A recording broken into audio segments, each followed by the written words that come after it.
It's time for our March Plan with Me. This month, our folklore theme is the wise and powerful owl, and I'm serving up a cover page that you can completely get lost in.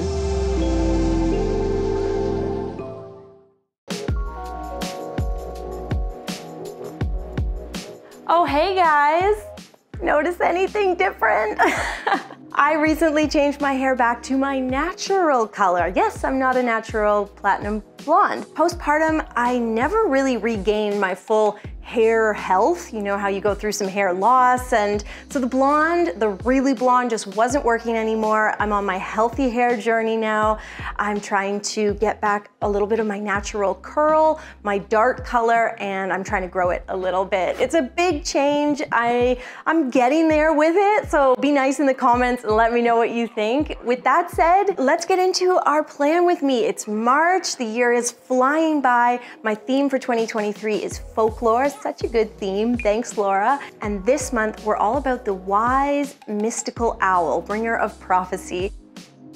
So let's jump right in and get some journaling started. Start some journaling. My theme this year is folklore, and I'm drawing all these animals, still with lots and lots of florals.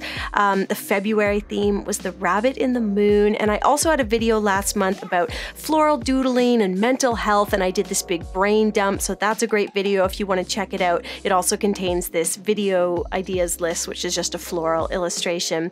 And then for February, we had this cute rabbit in the moon, and I did a simple weekly layout, lots of florals. The month of February, of course, is not over, so I still have another week to fill in, but we'll flip ahead and we are going to start our March setup.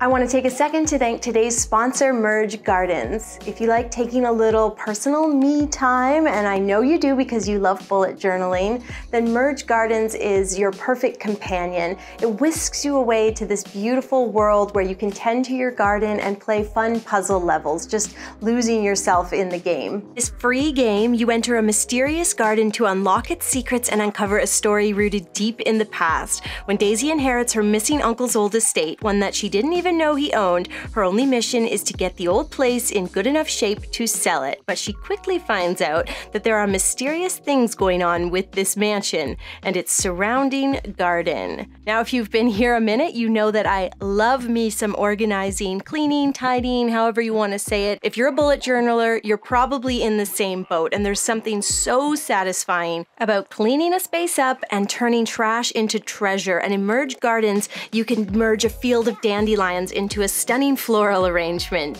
Basically, if you love tidying and you love flowers, so you're me, then this is the game for you. There's lots of wildlife creatures and stunning garden decorations to unlock. What I really love about the game is the way I can play it. It's easy for me to incorporate into my life because I can just play in a little small burst, you know, during breastfeeding or after Sully goes to bed or while I'm waiting for Chris to get lunch ready. Just kidding. Download the game via the link in the video description below, or just scan the QR code on the screen. And remember, it's totally free to play.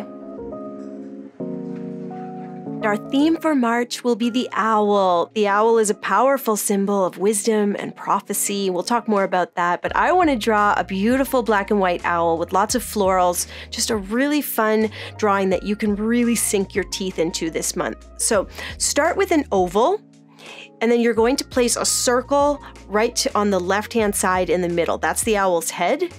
And then we'll kind of sketch out his big wing, put his little body in, you know, just do it in pencil, kind of feel it out, but start with that round head. He's got two little legs, and you can just put little lines for feet.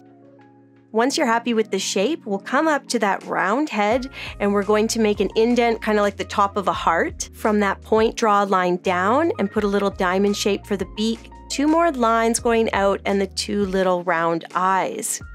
Remember, just do it in pencil and don't get hung up on, oh, I can't draw animals or anything like that. That's like what I would say last year. The 2023 Shayda doesn't say that anymore.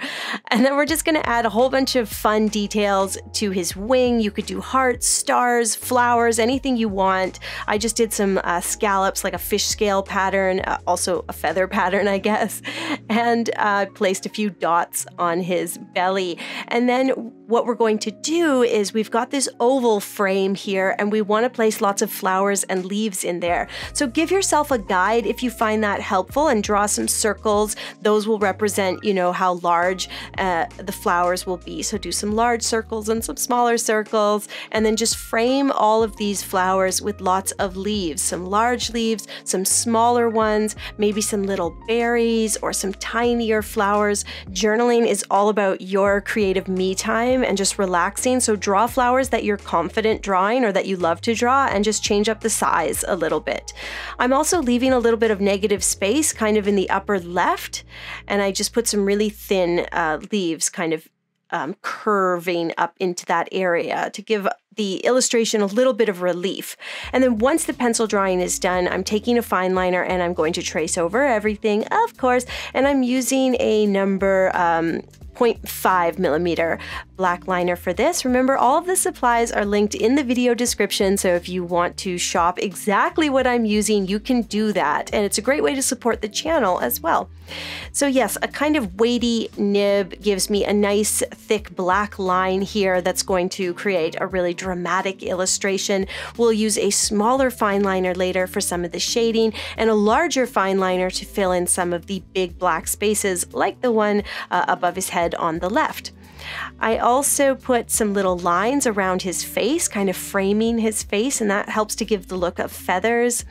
And yeah, other than that, we're just filling in, have fun with it. Remember, there could be anything on his wing, hearts, stars, dots, lines, what have you. Get creative and have fun. This is all about your time to relax, and it shouldn't be stressful.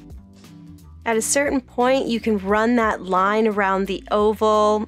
And the oval doesn't have to be perfect either. I know I say nothing has to be perfect, but really I don't think mine was that straight, and it didn't really matter in the end.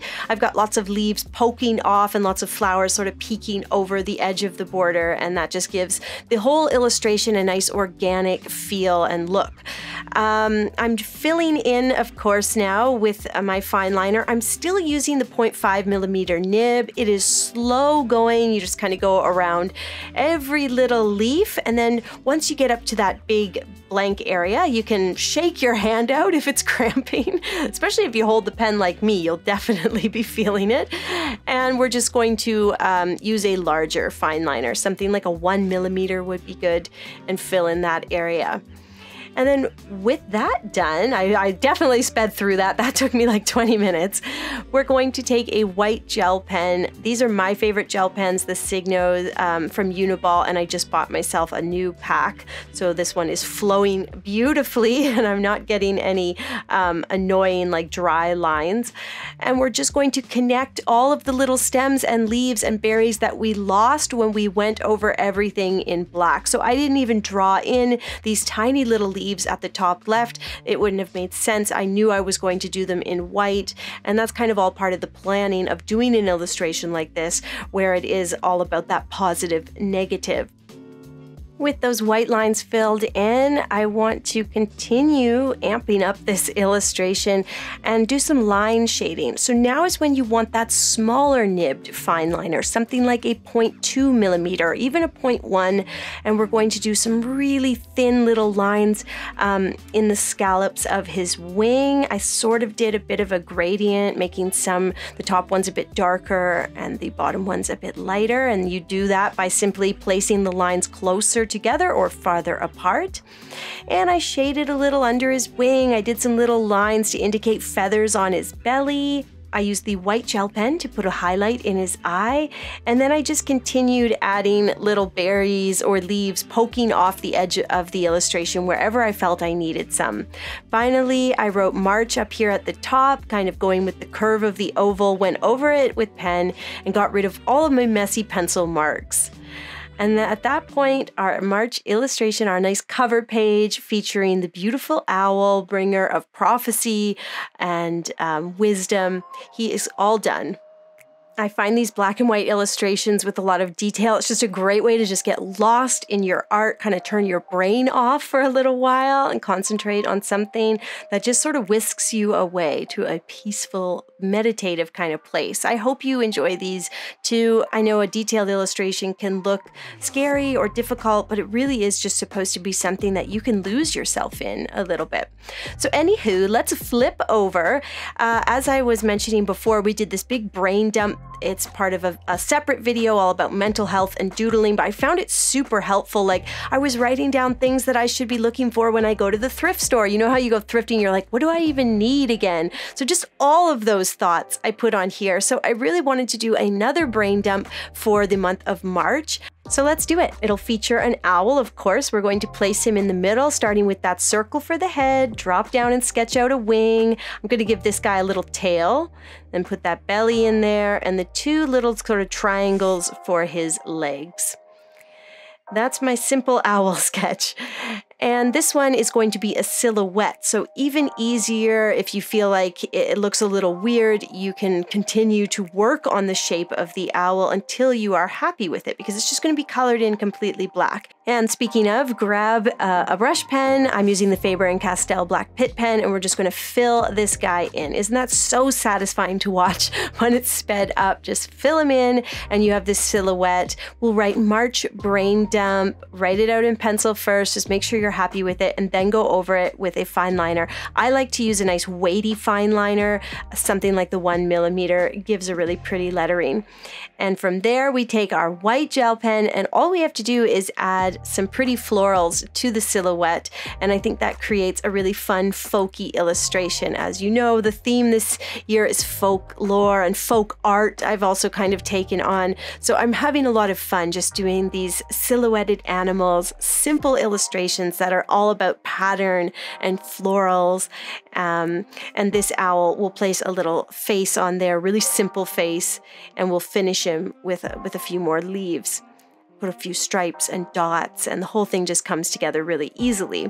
I decided to thicken up my lettering just a little bit more, and that's all you really need. From there, you're just placing all of your lists or thoughts or whatever. You could write affirmations on here. All of that's going around the owl illustration, and of course you can use the left-hand page as well. This can be a 2-page spread. My brain is just crammed full of stuff I want to do, and things like paint the living room or hang up a new light fixture, and all of that feels really good to get it out and get it on the page so I don't have to think about it. And I actually repainted my living room this month. It was a color of white that I really didn't like, and I painted that white, but it was just too green. As you, I'm sure, are aware, whites can be a very tricky paint color, so I just repainted it. It was on my list. It felt really good to check that off the list. Anyway, I'm getting away from the video here. I'm doing a 2-page calendar, and just do it in pencil, go over it in pen, and then we're going to do another little illustration off to the side. And what I've done is just drawn a simple little rectangle, and this time we're going to do an owl in flight, and we're getting very folk arty. He just has this sort of oval-shaped body, 2 wings, and that's really it. And again, you can do some simple patterning, maybe place a little moon behind him. What I really love about the folk art and folklore is that you can do really simple animal illustrations, and for me, it's really taking the fear out of it. Grab a couple of those fine liners or pit pens, and we're going to color him in. The sky is going to be black, the owl is going to be warm gray, of course. And speaking of simplifying, I recently took on something even maybe scarier than drawing animals, and that was painting a landscape. Landscapes are totally new to me, but I used my tools of simplify, simplify, simplify, and don't get overwhelmed. And I did a watercolor landscape. I showed in this video every step that you need to take, how to turn a picture into a sketch, and then how to take that sketch and turn it into a watercolor painting. So far, the comments have been amazing. You're feeling empowered to paint watercolor landscapes and feeling like, we really covered everything, which is amazing to hear. I'm so happy that you enjoyed this video. So if you haven't seen it, go check it out. I'm just really proud of this video, and I think you're gonna love it. Anyway, there's our cutesy little owl looking good. I did some designs on his wings with the black fine liner.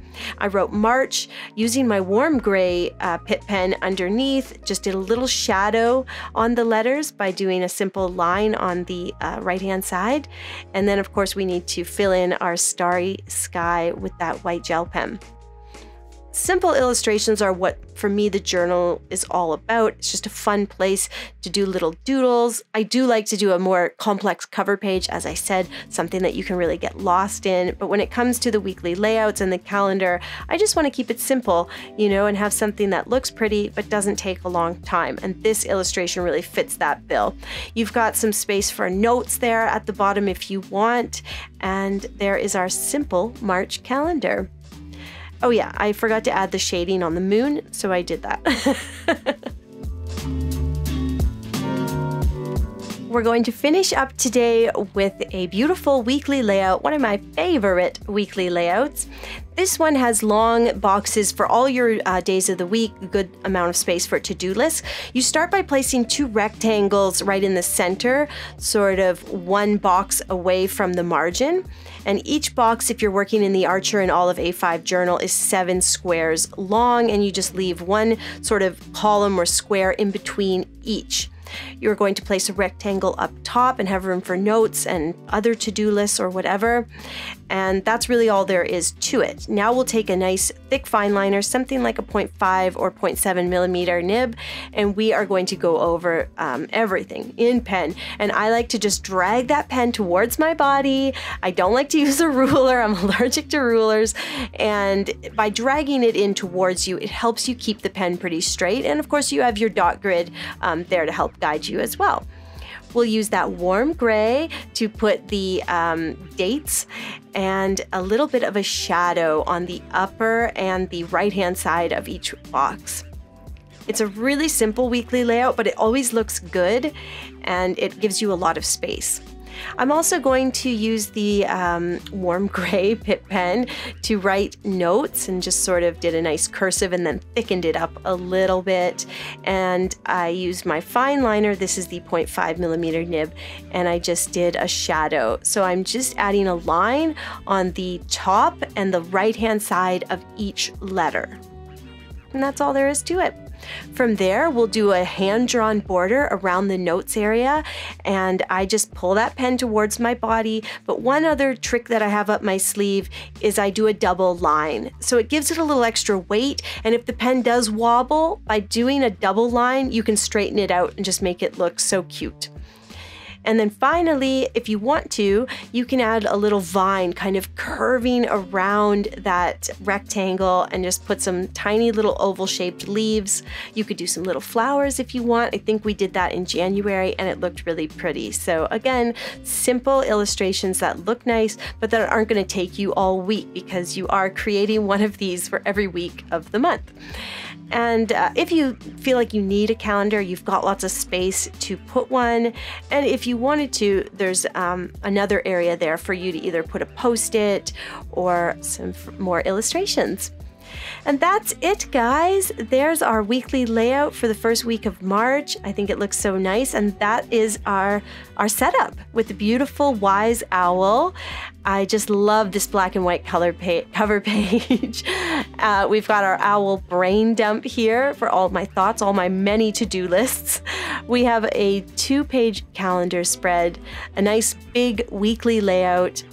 And friends, remember, if you're a patron of the channel, you can print my cover page. That's available on Patreon. It's kind of like a coloring page this month. So head over there and become a patron, support this channel. It only costs $2 USD a month or $22 for the entire year. Thank you so much for watching, my friends. Hit that subscribe button and definitely check out that landscape painting video if you haven't already.